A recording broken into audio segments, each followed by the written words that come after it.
Muy buenos días, querida audiencia de Radio Mapa. Estamos en un nuevo capítulo de Reporte Semanal junto a Juan Rodríguez y Roberto Baeza en la producción. Esperemos que estén muy bien. Tenemos un par de cosas que comentar de la contingencia. ¿Cómo estás tú, Juan? Hola, hola, bien, bien. ¿Y tú, Juanjo? Saludos también a Roberto ahí detrás de cámaras. Sí, qué bueno. Bueno, el primer tema que nosotros queremos tratar el día de hoy es, bueno, el triunfo de José Antonio Kast en las elecciones de el pasado domingo 14 de diciembre, sí, 14 de diciembre, en la cual ganó, digamos, con un 58% versus un 41% de Janet Jara. Eh, bueno, era un resultado, digamos, bastante eh, predecible, digamos. Yo diría que incluso como un primer comentario es que de hecho Janet Jara eh, sacó quizá un poco más incluso de lo que se podía prever, en el sentido de que sacó alrededor de 700.000 votos más que el apruebo del segundo plebiscito, de donde se rechazó la propuesta constitucional de la convención, que se consideraba que era como el piso mínimo, digamos, de la centroizquierda o del gobierno, digamos, tras el fracaso político que fue esa convención. Y Janet Jara sumó alrededor de 700.000 votos más que, eh, que esa elección. Entonces, que también fue con voto obligatorio, etcétera, digamos, son como bien comparables entre sí. Eh, lo cual da cuenta igual, o sea, habría que darle una vuelta, digamos, a las causas de ese fenómeno. Yo tiendo a pensar de que igual Cast genera harto temor, digamos, en cierto sector de la población, obviamente no el mayoritario porque fue electo. Eh, y me parece bastante, digamos, o sea, digamos, es como algo meritorio en su candidatura, ese aspecto al menos.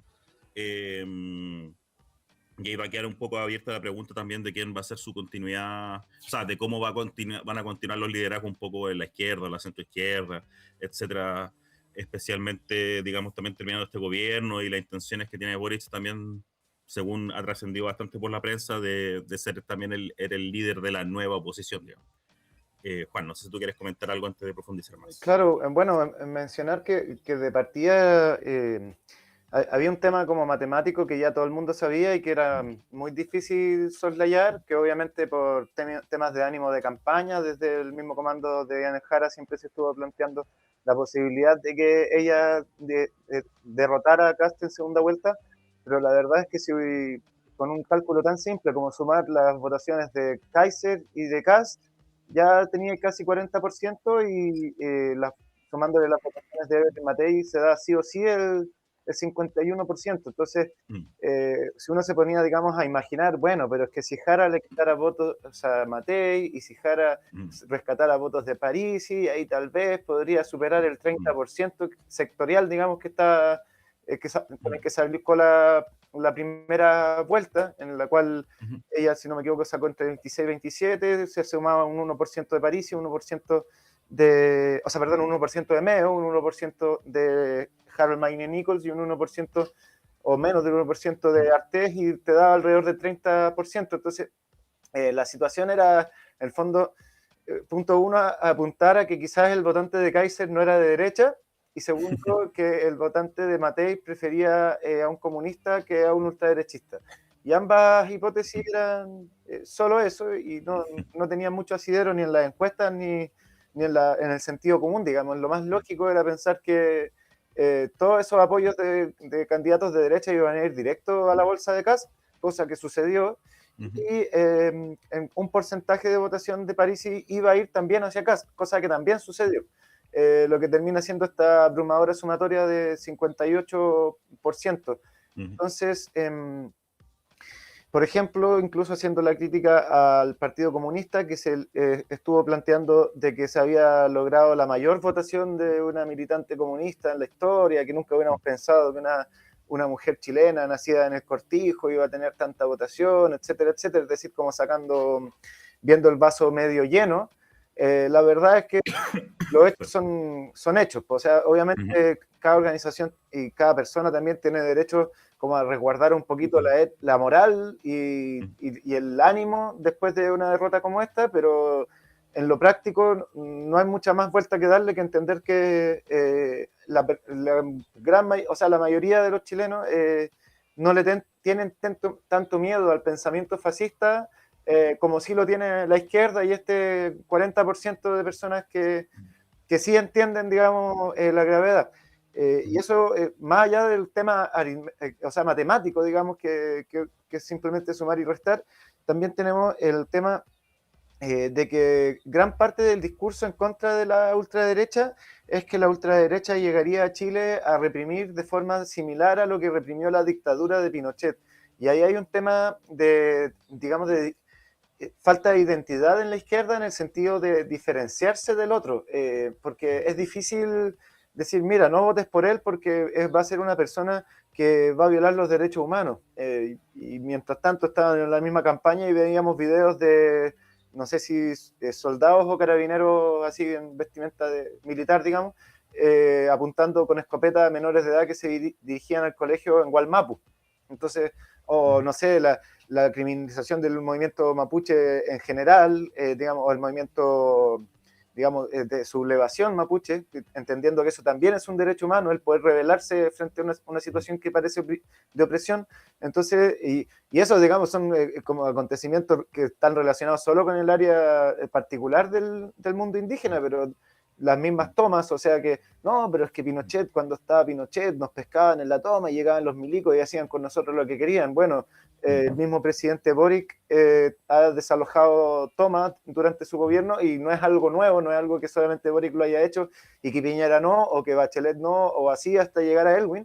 Entonces vemos como al final la izquierda, quizás por no intentar romper con esta dinámica del Estado como aparato represor de la burguesía que instauró o sea, que ratificó la dictadura, al final se terminaron pareciendo tanto a su enemigo que el pueblo que uno podría decir, bueno, esta gente va a ser víctima de Cast, no identifica entre uno y el otro porque se siente víctima en ambos casos. O no se siente más víctima del fascismo que del concertacionismo, por así, o del, no sé, el social liberalismo, como queramos llamarlo. Entonces, termina ocurriendo esto de que se aumenta el padrón electoral, personas que no, o sea, digamos, sectores de la población que nunca habían votado van y votan por el ultraderechista. Y eso, lamentablemente, al menos desde el grado como del activismo político, termina entrando en esta lógica de rotear a quien votó distinto a mí, sin entender que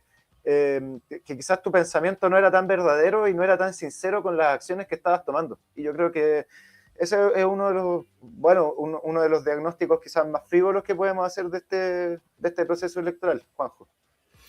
Sí, respecto a lo que dices, yo diría dos cosas. Uno, como más contingente que el hecho de que, bueno, el gobierno de Boric, en parte por lo que tú dices y en parte por muchas otras cosas, tenía un alto rechazo. Eso ya lo habíamos comentado harto en programas anteriores. Eh, y en ese sentido, el gobierno de Boric, digamos, acumuló hartas fallas en términos de gestión. Yo diría que la primera fue, bueno, algunos comentaristas lo han señalado, que es un poco esta idea de como asumir la doctrina de Mario Marcel como doctrina económica. Es decir, sacrificar, digamos, cualquier tipo de política que permitiera el bienestar de la población en pos de mejorar los equilibrios macroeconómicos del país que estaban desequilibrados producto de la pandemia. Eh, Eso implicó que le quitaste los IFES y los retiros de FP a las personas, que era dinero que estaban permitiendo acceder, digamos, poder salvar un poco el fin de mes, digamos. Y no hubo ningún tipo de política compensatoria respecto a eso. Bueno, hay un comentarista como Hassan Akram, por ejemplo, hizo un análisis bastante pormenorizado ahí, como con cifras y enumerando las políticas. Eh, Eso me parece que es súper importante y además fue al principio del gobierno, que era cuando estaba esa precarización mucho más mucho más presente, porque todavía, de hecho todavía estábamos en pandemia. Nosotros, lo que me acordaba que el 2022 dejamos de usar mascarilla, por ejemplo, y ya estaba Boric, digamos. Eh, entonces seguíamos como en ese escenario adverso. Y a eso además se le sumó un muy mal manejo político. O sea, por ejemplo, bueno, incluso Jackson lo dijo, lo de Temucuicui, por ejemplo, que fue como el primer día hábil, me acuerdo, del gobierno, así como que el gobierno partió un viernes y el lunes hicieron esto de Temucuicui al tiro evidenciando que en realidad había más improvisación que planificación. A mí me llamó demasiado la atención ese tema porque obviamente cuando uno va a insertarse a un territorio como que es como el territorio quizás más conflictivo dentro del movimiento de resistencia mapuche, uno tendería a pensar de que tiene como todos los puentes bien tendidos, las conversaciones hechas para como poder hacer ese acto de encuentro y la recibieron a balazo. Entonces, a partir de ahí, digamos, como que ese tipo de errores se fueron repitiendo sistemáticamente en términos como de la gestión política y comunicacional del gobierno, dando todo el rato la impresión de que era un gobierno desordenado y que obviamente eso se traducía también en el mal uso de recursos públicos, en la implementación de políticas mal hechas, eh, y también un poco y después fue derivando, digamos, especialmente después de la derrota de la convención, en una completa como claudicación ideológica para conducir el gobierno solo en los términos de la gobernabilidad neoliberal que ya conocíamos, pero además en un contexto de mayor precariedad económica y además con el tema ya instalado de la inseguridad que quedó instalado desde fines del gobierno de Piñera. Entonces, todo eso, bueno, fue el cóctel perfecto, digamos, más otros elementos, digamos, que pueden salir por ahí, digamos, para que en el tema más contingente quedara un rechazo ya como instalado y casi estructural al gobierno. Y de hecho, también dentro de los medios de comunicación, que también buscan generar estados de ánimo en esto, ciertamente, eh, se generó un poco esta idea que de hecho el porcentaje del apruebo del plebiscito era como el núcleo duro de apoyo de este gobierno, y de ahí que, bueno, eh, después quedó también esta idea de que Janet Jara logró como superar un poco también esa barrera. Eh, yo diría que en una visión más amplia también, o sea, sí, también hay que entender que ya instalado ese clima de rechazo general ese clima de rechazo general al gobierno, eh, Kast en el fondo era el que tenía dentro de la derecha y dentro de la oposición, o oposiciones, es que se puede hablar en plural, eh, ya tenía el aparataje armado, o sea, él estuvo haciendo 4 años campaña, digamos, bueno, Elin Matei también en todo caso, pero fue un fiasco. Eh, pero claro, él fue el que tenía el aparato político, digamos, como para poder hegemonizar a los sectores de la derecha, supo también explotar como las diferencias, y eso es un dato muy importante, las diferencias que existen actualmente en Chile como entre el campo y la ciudad, digamos.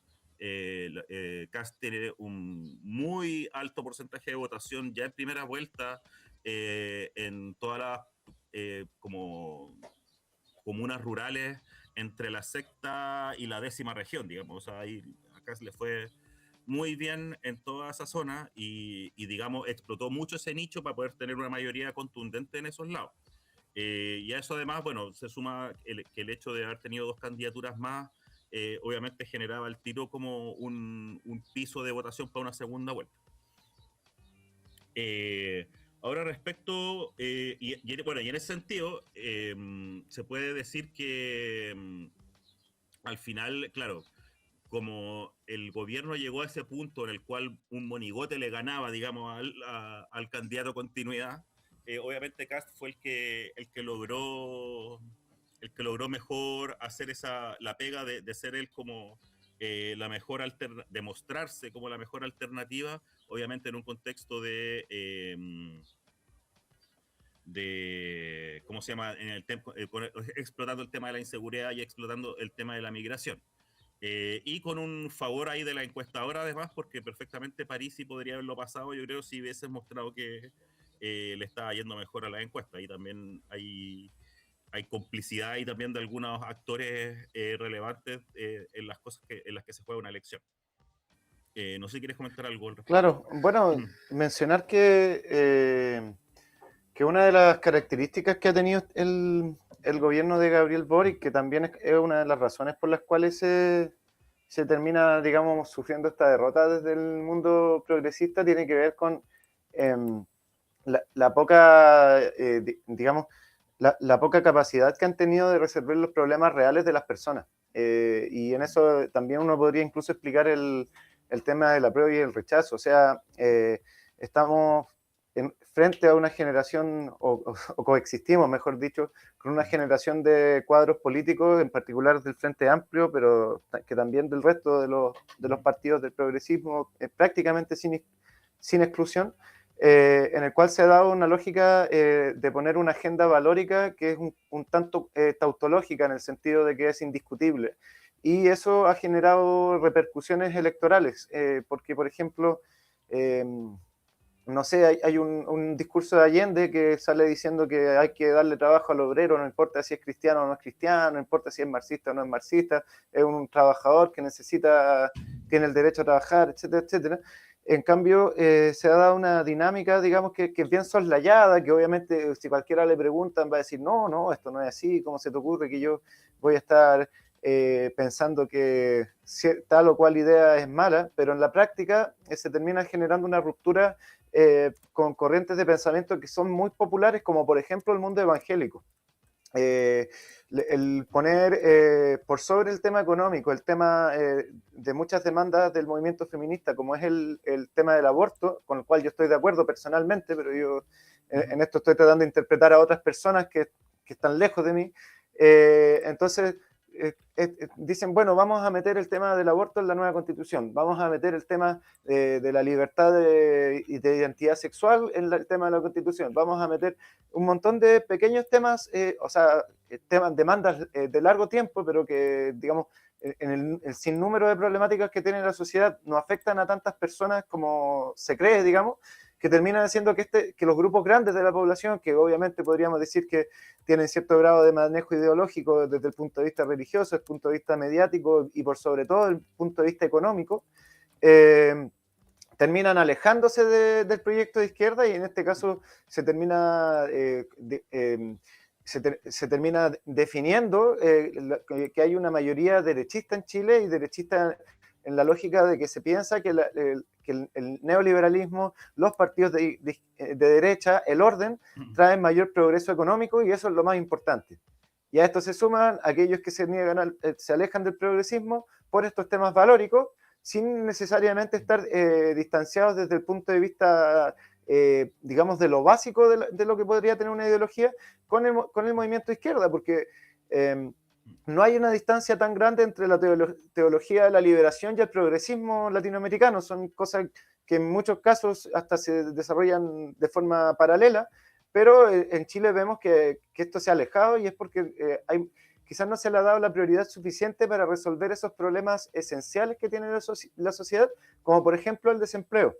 Entonces salía el mismo candidato Kast a decirle a Yanez Jara, mira, tú fuiste ministra del Trabajo y mira las cifras de desempleo que nos entrega. Y obviamente ella defendía su gestión y todo, pero las cifras son las cifras. O sea, aquel que está cesante y aquella familia que tiene un familiar cesante probablemente va a estar disconforme con cómo que se han tratado las cosas. Entonces, en vez de centrarnos en eso, que es lo más importante, muchas veces la población tiene la impresión de que el gobierno se está centrando en otras cosas, que la nueva constitución se centraba en otras cosas. Y eso, lamentablemente, y por eso vuelvo a decir que es fruto de un pensamiento tautológico, porque proviene generalmente de personas que tuvieron una formación universitaria en las cuales les dijeron que eso eran, muchas de esas cosas eran principios básicos para cualquier tipo de desarrollo social. Y eso es lo que, sinceramente, es súper discutible. O sea, es súper discutible que una persona que ha violado a 3 menores de edad y que tiene una condena de 15 años, por la cual, si es que resulta vivo de la cárcel, va a salir libre, es muy difícil pensar que esa persona no vaya a violar a otro menor de edad de nuevo, y lamentablemente uno diría, ya, pero eso es un caso hipotético, pero ha pasado. O sea, el caso Ámbar es una de las demostraciones de que eso puede pasar. Entonces sale un candidato de derecha y te dice, no, yo creo que esa persona hay que ejecutarla. Y muchas personas dicen, no, pero eso no puede ser, Chile está hace mucho tiempo abolió la pena de muerte, etcétera, etcétera, pero hay un porcentaje de población muy importante que va a decir, ya, sí, estoy de acuerdo. Y uno después dice, bueno, pero en China también ejecutan a los corruptos. Entonces, no, eso como que al final no es un principio tautológico universal, eso de abolir la pena de muerte, sino que es como prácticamente una cláusula legal que han definido en Occidente, y en particular Chile se ha sumado, pero no es como un tema que sea indiscutible. Y esos temas, hoy en día, hasta incluso luego de esta derrota, si tú lo conversas, un tema como ese, para tener una conversación, digamos, libre, en que hayan posturas distintas, la conversación no se va a poder desarrollar particularmente porque se van a empezar a ocurrir como las descalificaciones en cuanto a el tipo de formación que tuvo la persona contentora que está definiendo la otra postura, la calidad de los principios valóricos que tiene la otra persona. Entonces, ¿qué termina haciendo eso? Que se produzca una desconexión entre las personas que pueden llegar a tener distintas opiniones dentro del quizás el mismo espectro de izquierda. Y una de las demostraciones de eso es la votación de París. O sea, el París es probablemente un voto progresista que no está de acuerdo 100% con algunos de estos principios. A mí me tocó hablar con personas que yo sé que han sido toda la vida de izquierda o que tienen una tendencia de izquierda y que votaron por París porque dijo que iba a poner minas antipersonales. A lo que obviamente yo me horroricé y dije, chuta, o sea, como que a ti no te importa que haya una familia caminando en el desierto y mueran todos. Pero bueno, más allá de eso, esa persona tuvo la libertad de ejercer su voto. Entonces, creo que la izquierda debería estar en un proceso muy profundo de reflexión en torno a cómo están planteando sus temáticas a la población y qué tanto sentido tienen estas temáticas para la población. Es decir, como que la información viene de arriba para abajo, pero no sube. Y eso es un problema que al menos los partidos marxistas deberían hacerse cargo, digamos, inmediatamente, porque está en contra de sus principios funcionar de esa forma, más allá de que obviamente en la izquierda también hay partidos elitistas como que terminan, digamos, tienen una cúpula que debería definir todo el resto de lo que piensan de ahí para abajo y meter a la gente en los ministerios para desarrollar tal o cual función, que es el caso, por ejemplo, que mencionabas tú, el de Mario Marcel, una persona neoliberal que era presidente del Banco Central, que es una institución neoliberal que funciona con principios neoliberales, y fue puesto como el gran ministro de Hacienda por Gabriel Boric, pero ¿qué es lo que hizo? Recortó gastos fiscales que significaban mayor, o sea, en algunos casos, pero mayor poder adquisitivo en las capas más pobres de la sociedad, y eso tuvo consecuencias. Hay gráficos que uno ve que desde que terminó el gobierno de Piñera hasta el segundo año de Gabriel Boric, la población está perdiendo poder adquisitivo, y eso tuvo consecuencias, pero más allá de las consecuencias electorales que tuvo en el apruebo y en el rechazo, también tuvo una consecuencia de generar una decepción muy profunda en parte importante de la población. Eso. Claro. Sí, sí, sí, sí. Bueno, yo quería conectar eso también, que me parece súper relevante, respecto a lo que mencionaba yo también recién, respecto como a la diferencia que hay en el voto de los sectores rurales. Un sociólogo que se llama Naim Bro, que yo lo conocí, digamos, en la universidad, presentó un pequeño estudio, digamos, como de cómo después de, o sea, la hipótesis que plantea es que después del estallido social se fue agudizando la diferencia de votos, digamos, de izquierda en los sectores rurales. Eh, Tras él marca que mostraba una tendencia a la baja en la diferencia, digamos, entre votos urbanos y rurales.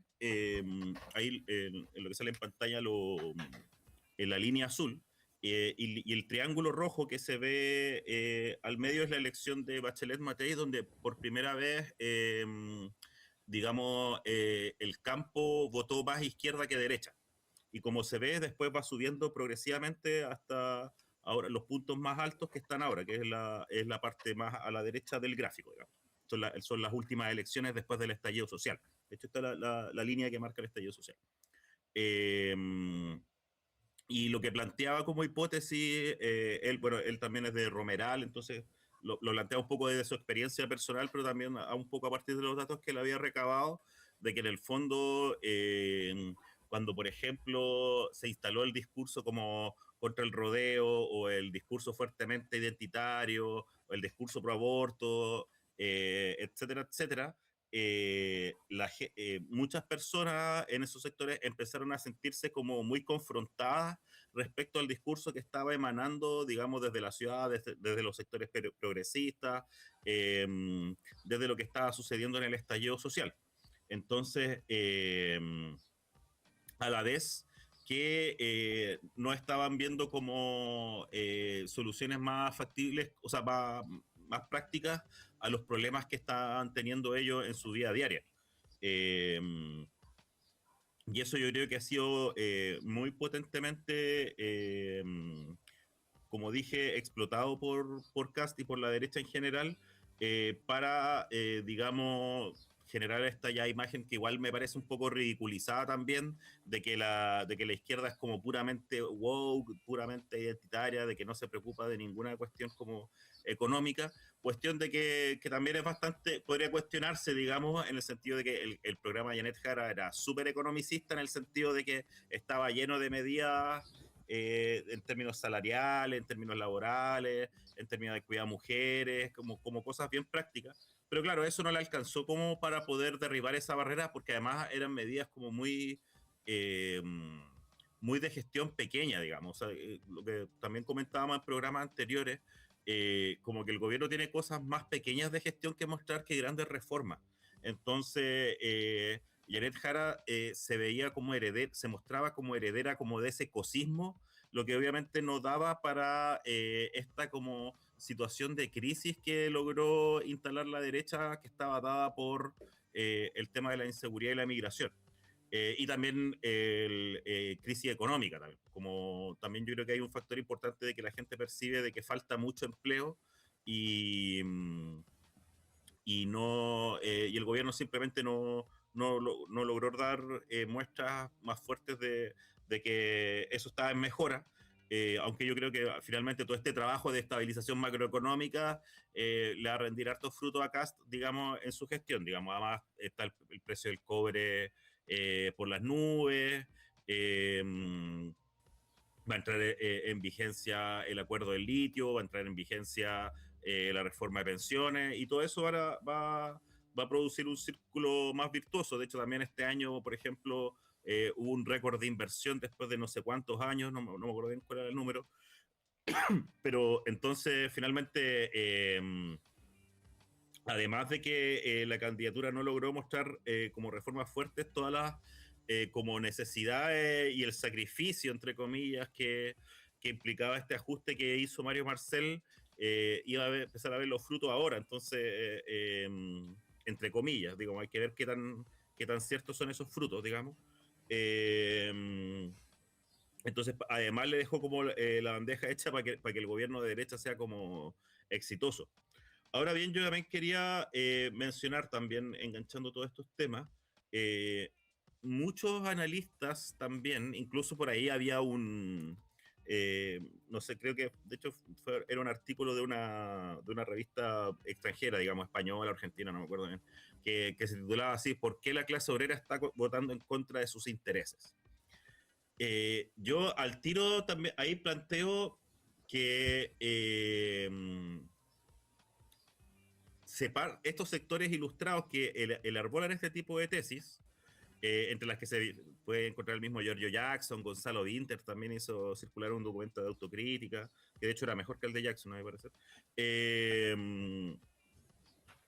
Parten de la base de que el progresismo o social liberalismo, como tú le dijiste, es el interés real de la clase obrera. Y eso es falso. O sea, ¿qué es lo que hace el progresismo finalmente?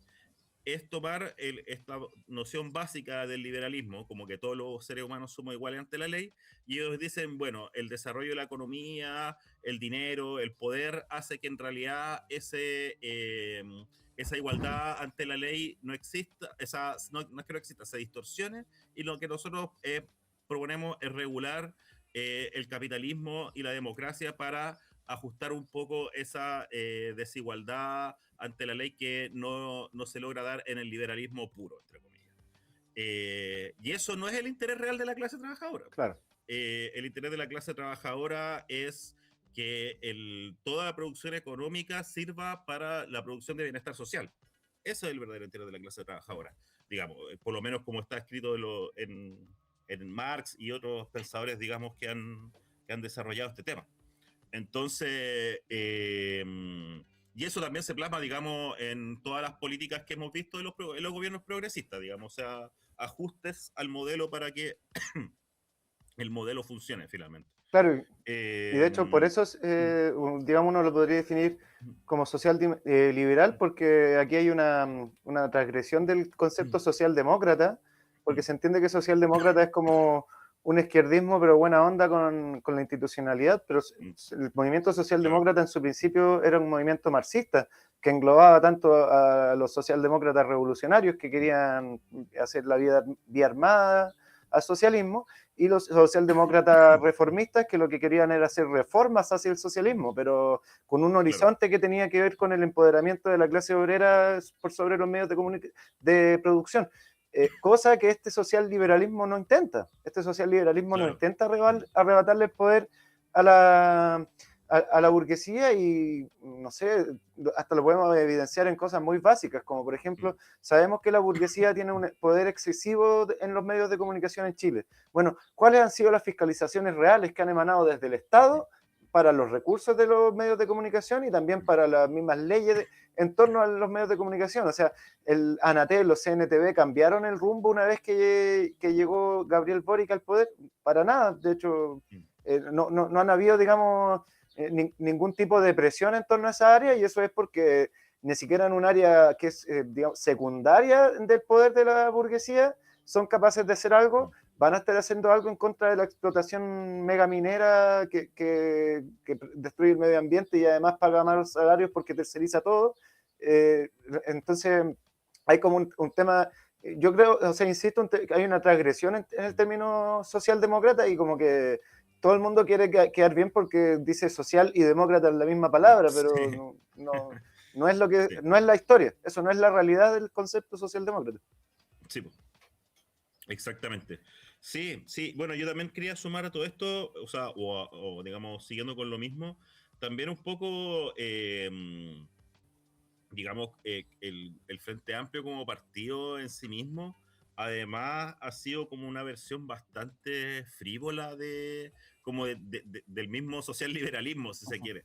Eh, Como que siempre en sus acciones o en sus desplantes, siempre hay como una especie de preocupación media como estilística, como con un tema de gustito personal, claro, como que Boric no usa corbata, eh, o saluda a los niños, o tiene tatuajes, qué sé yo, como que se busca explotar como esos elementos como, no sé, más lo lane de la política, pero que finalmente no se no llevan una carne, eh, una carne político-ideológica en ese sentido. Y además encuentro que el Frente Amplio hoy día tiene una orientación como ideológica totalmente ambigua. Yo no sé a qué aspira el Frente Amplio. Eh, no sé, hasta el PPD por ahí tenía una consigna que decía por ciudadanos más felices, que es lo más abstracto y chistoso del mundo. Coca-Cola. Y claro, claro, y a mí la práctica un poco de Frente Amplio, digamos, como ese despliegue comunicacional que tienen, como que me hace la misma impresión, como que busca que la gente sea como feliz, así en un mundo de flores y arcoíris. Y esa ambigüedad además ha sido como súper funcional como para sostener como un partido progresista moderado que en realidad funcione como recambio de la concertación y de la centroizquierda, y cuya actualización finalmente de la práctica política y de gobierno es principalmente generacional, digamos, o sea, al punto de que muchos de los dirigentes del Frente Amplio son hijos de concertacionistas, digamos. O sea, a eso quedó reducido. Y para peor, el gobierno de Boric, que no fue capaz de pelear por casi nada, por lo único que peleó fue por defender a Crispy, defender a Jackson, lo que finalmente se da cuenta y de tener una lista parlamentaria como favorable, que le permitiera tener estos diputados, entonces uno da cuenta que al final como que la gran acción política del gobierno fue consolidar su partido. Y un partido que en realidad no tiene ya a esta altura muy poco que ofrecerle a la clase trabajadora finalmente. Porque además ya no tiene legitimidad para volver a arriar las banderas, no sé, Boric en su momento defendió hasta el comandante Ramiro. Claro, iba a tomar la posta de Miguel Enrique. Claro, y o sea, ya no tiene el piso para hacer una izquierda más, más puntúa o que confronte con fuerza como digamos especialmente hoy día, digamos, como el intervencionismo extranjero o a los grandes poderes del capital en Chile. Hoy día no tiene piso, por ejemplo, para hacer una crítica radical a Kast, digamos, en lo que va a ser su gobierno. No, o sea, probablemente va a haber muchas lágrimas de cocodrilo durante el gobierno de Kast en esto, pero eso no le va a generar como respaldo popular, a menos que el gobierno de Kast lo haga muy mal y también se genere esta situación de que cualquier monigote le gana, pero incluso en ese escenario, por lo menos visto hoy día, en 4 años pasan muchas cosas, yo digo que Parisi tiene mucha más posibilidad de dar ese golpe después que lo que pueda hacer la izquierda, entonces o por lo menos el Frente Amplio, o si es que la izquierda va a ser liderada por el Frente Amplio. Entonces esas son las preguntas que quedan ahí dando vueltas finalmente de todo este proceso. Claro, igual también Parisi tiene la ventaja de que es una persona posible. O claro. sea, que es muy probable que alguien diría, bueno, mira, quizás no me gusta tanto, pero es muy probable que gane. Eso, por ejemplo, no sé, si Daniel Jadwe le permitieran presentarse a una elección en 4 años más, mucha gente diría, no, pero es muy poco probable que gane. Que es más o menos lo que, como la condena, como la profecía que había en torno a Yandel Jara, que era muy difícil que una comunista ganara y bueno, no estoy diciendo que sigo con ese pensamiento, digamos, esa seguidilla, pero creo que son cosas que las personas, el común termina derivando su votación. Agregar solamente el detalle de que tal vez el gobierno de Gabriel Boric no ha sido el gobierno que más ha despilfarrado fondos públicos ni que ha, digamos, robado, a pesar de que hay una tendencia en la población a decir que Gabriel Boric ha robado mucho, que ha sido el que más ha robado, que hay 140.000 millones de dólares que nadie sabe dónde están, cosas que yo creo que son bastante discutibles en la realidad y creo que son fakes que se terminan transmitiendo, más allá del tema del caso convenio y cosas que ya sí son reales, pero que no, yo no creo que haya sido un gobierno que haya dilapidado fondos públicos, que haya enriquecido de manera individual a sus cuadros y tampoco que no haya hecho nada, es decir, que los servicios públicos estuvieran votados. Sí, lo que creo es que es un defecto en el fondo, porque podría ser bueno, pero no lo es que se va desarrollando, por ejemplo, en particular en el Frente Amplio, siguiendo con tu idea, en la lógica de que se milita en un partido político, en un movimiento político para obtener una buena pega estable que me tenga 4 años viviendo del Estado. Y que yo voy a estar haciendo mi pega perfecto, pero en las 4 paredes que me implique la ley, los decretos y las normativas, es lo que significa mi trabajo. Y después me voy para la casa a disfrutar de mis millones. Y eso, uno podría decir, bueno, pero no me vaya a decir que todos los militantes del Frente Amplio son así. No, pero al menos la población tiene la impresión de que se da mucho. Y eso es algo que es lo que se hace, que es lo que haría, digamos, un buen líder político, lucha agresivamente en contra de que se produzcan ese tipo de situaciones. En cambio, lo que vemos es una displicencia en torno a ese tipo de lógicas y más encima en un gobierno que llegó prometiendo que iba a terminar con el nepotismo y yo sinceramente creo que eso no es tan así, más allá de lo que uno pueda aprobar o no aprobar o acusar a una persona o a otra, yo creo que más se va dando la lógica de que la participación política es apernarse en un cargo de gobierno. Y insisto en mi punto, si no te diferencias en nada a la derecha, ¿por qué crees que la gente te va a preferir a ti en vez de a la derecha? Ahora, yendo a otro tema, para tratar de redondear un poco y sin dejar de mencionarlo, el descalabro social que se produce a partir del triunfo de Kast es quizás inconmensurable o eventualmente inconmensurable para la política chilena y latinoamericana, considerando que en este momento hay al menos 5 países grandes de Latinoamérica que están gobernados por personas proclives al sionismo, que tenemos, digamos hay grandes indicios para pensar que el sionismo está interesado en colonizar la Patagonia, lo que sí también nos compete a nosotros. Entonces, que este señor, José Kast, que va a entrar a la moneda, va a ser una persona que va a usar a Chile como un bastión del imperialismo, al igual como Milei lo utiliza su cargo en Argentina.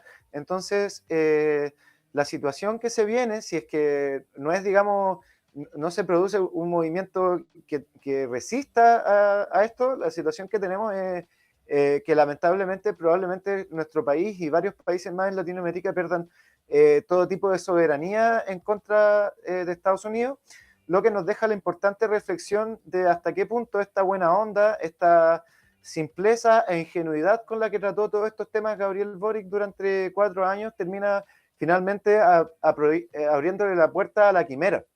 Es decir, no querer nunca, o sea, estar siempre poniendo paños fríos sobre las contradicciones, digamos, geopolíticas que tiene nuestro país, en particular el tema de la dependencia económica en torno a Estados Unidos, que el día de mañana puede decir, bueno, les cortamos tal o cual cosa y ahí quedaron los chilenos. Y frente a eso, el presidente Gabriel Boric nunca fue capaz de tener una, digamos, una línea certera en torno a eso, ni de hacer alianzas que pudieran, digamos, perpetuarse más allá de su gobierno. Entonces tenemos ahora que José Kast cuando llegue al gobierno no va a ser tan respetuoso en materias internacionales como lo fue Gabriel Boric, y eso lamentablemente va a traer coletazos, al menos coletazos desde el punto de vista político, y esperemos que no termine siendo también coletazos desde el punto de vista, digamos, de la estructura social, que es lo que eventualmente podría pasar, considerando que al menos en la superestructura la postura sionista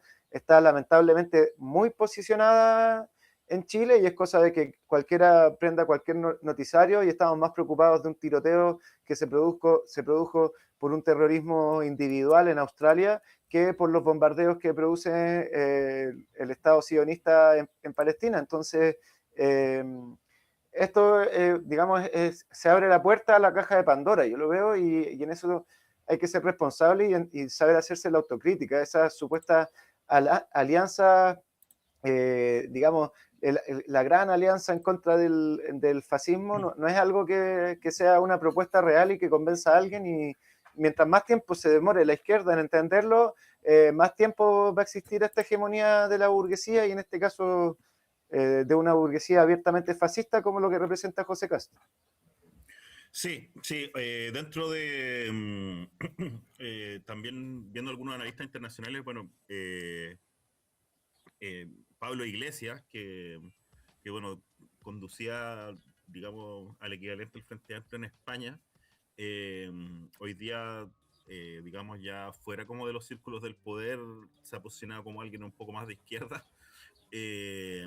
O sea, digamos, tiene un programa ahí, pero decía algo que yo le encontré harto razón, que decía, eh, o sea, como que se reía un poco de esta idea de Janet Jara felicitando a Kast, Boris llamando por teléfono a Kast, y decía, mira, cuando estén en el pelotón de fusilamiento van a decir, no, pero nosotros siempre fuimos respetuosos de la democracia y las buenas formas, y con eso nos vamos a morir tranquilos y nos vamos a ir al cielo. Claro. Como que se reía un poco de eso, yo le encontraba bastante razón, digamos, o sea, como...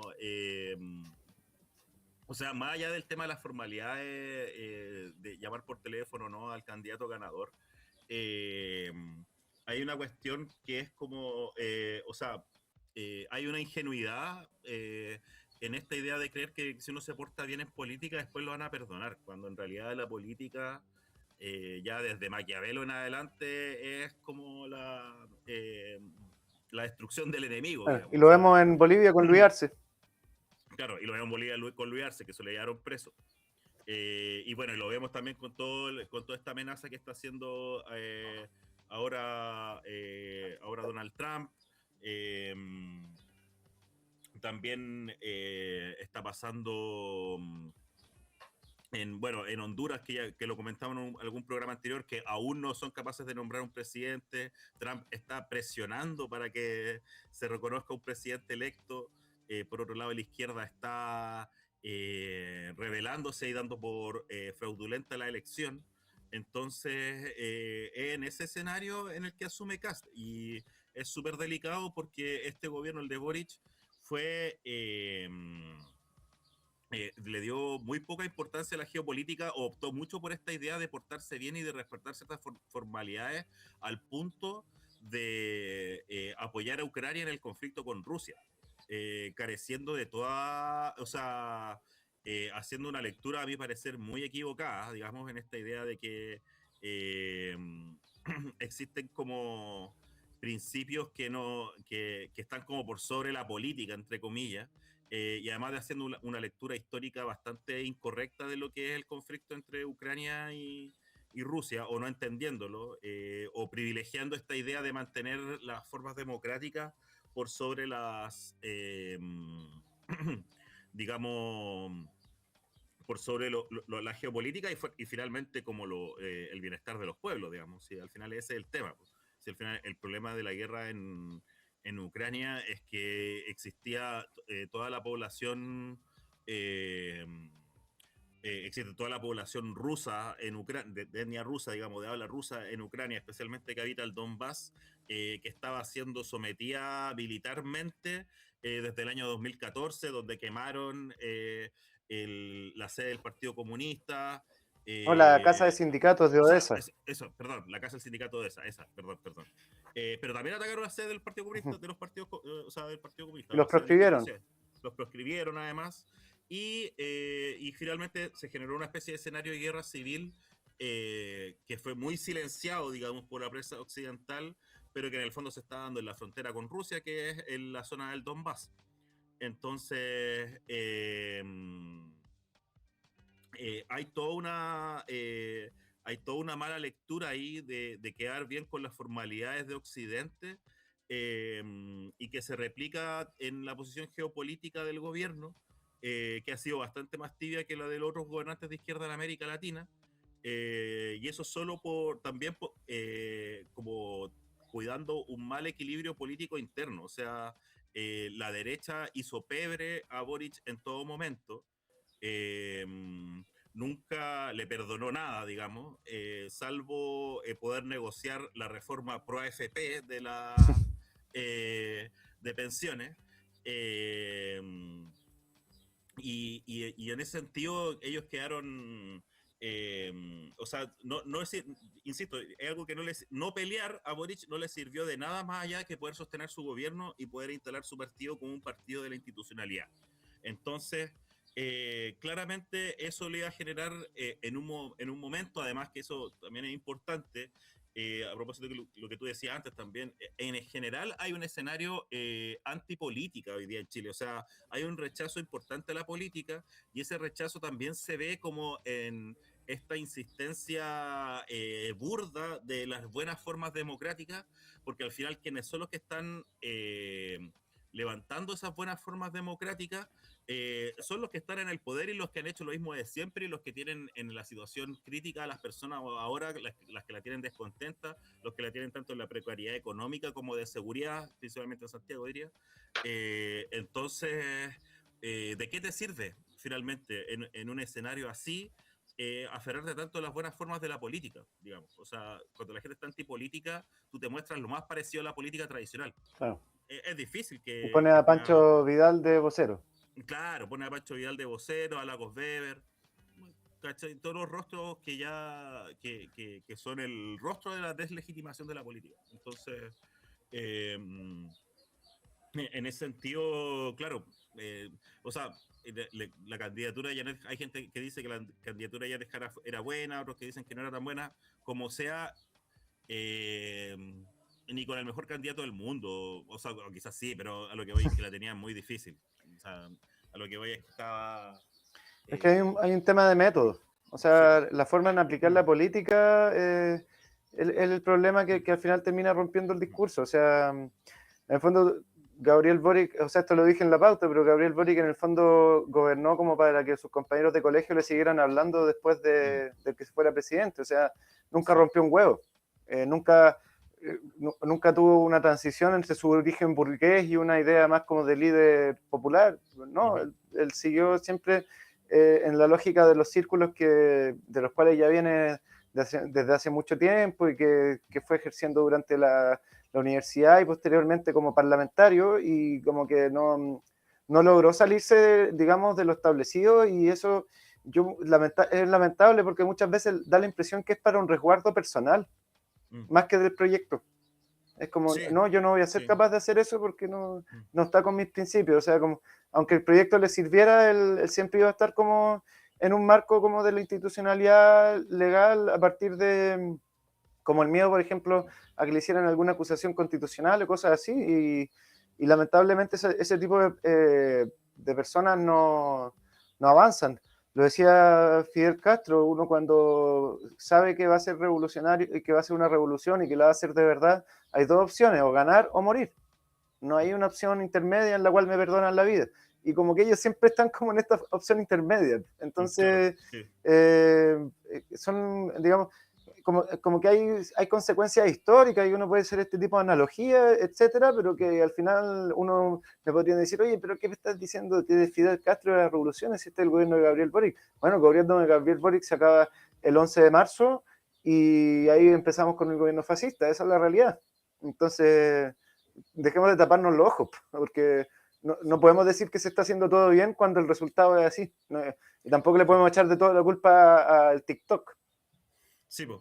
Bueno, y de hecho, a propósito de morir, digamos, si lo peor de todo es que, bueno, además de que ya había una represión desatada por este gobierno, todas las personas que se puedan ver perjudicadas, morir o ser heridas, digamos, literalmente, por la represión que desate Cast, no va a ser Boric, o sea, no va a ser la gente del Frente Amplio, digamos. Van a ser personas pobres, Claro. personas que están más dispuestos a poner el cuerpo, entre comillas, en la lucha, que nunca son, que de hecho no son militantes del Frente Amplio. El Frente Amplio aparece en las protestas más pacíficas nomás, eh, con suerte. Entonces, bueno, ahí en ese sentido, digamos, hay que decir también, quizás no en favor de Gabriel Boric, pero sí como del contexto en el que está inserto, digamos, es que finalmente el Frente Amplio y él, claro, pues, como tú mismo lo decís, no están haciendo la revolución ni se la están jugando por eso. ¿Cachai? Entonces, si no tenías esa opción, tu única opción es ser una izquierda institucional. Pues. Claro. Eh, pero con eso ya perdiste cualquier posibilidad de futuro nomás. Pues. Sí, como te digo, ¿no? El Frente Amplio ahora es un partido más de la concertación, o quizás va a ser como el gran partido de la concertación, no sé. Pero, bueno, la concertación no salió tan muerta después de esta elección en términos parlamentarios. Capaz la izquierda o la centroizquierda termine, no sé, rearticulándose en base al original más que a la copia, digamos. Claro. Sí. Bueno, Juanjo, yo creo que Sí. dejemos hasta aquí el programa, ¿no? Sí. Se me hizo corto, pero ya llevamos casi una hora. Así Claro. que, nada, pues agradecer nuevamente la audiencia de Radio Mapa. Queríamos tratar otros temas, pero bueno, el tema de la elección de casa está bastante abierta, cosa que darle, digamos, para salir especialmente de los moldes, porque están estas autocríticas dando vueltas, como bien autoflagelantes, que son súper como cosistas, así como, pucha, no sé, podríamos haberle dicho a la convención de que, no sé, por la tía Pikachu no se disfrazaba de Pikachu, Claro. cosas así, Bueno, pero aclarar sí, que las opiniones en realidad y el desarrollo de sí. ideas que hemos tenido en este programa están orientadas a también fomentar la discusión de este tipo de cosas que a Sí, po. simplemente establecer como algo verdadero y cierto, sino más bien a darle un poco de vuelta al asunto y no quedarse simplemente con lo que dijo tal o cual dirigente, sino fomentando que cada quien se pueda hacer su propia opinión de los diversos temas que hemos tratado. Sí, eso es muy importante, esa siempre va a ser la intención de Radio Mapa y esperamos que nuestros auditores también lo entiendan así. Bueno, por eso nos despedimos. Muchas gracias, Juan, que estés muy bien, digamos, en esta semana, y también le agradecemos a Roberto que está ahí tras bambalinas. Vale, Un vale. abrazo grande a toda la Chao, audiencia. chao. Saludos a todos. Chau, chau.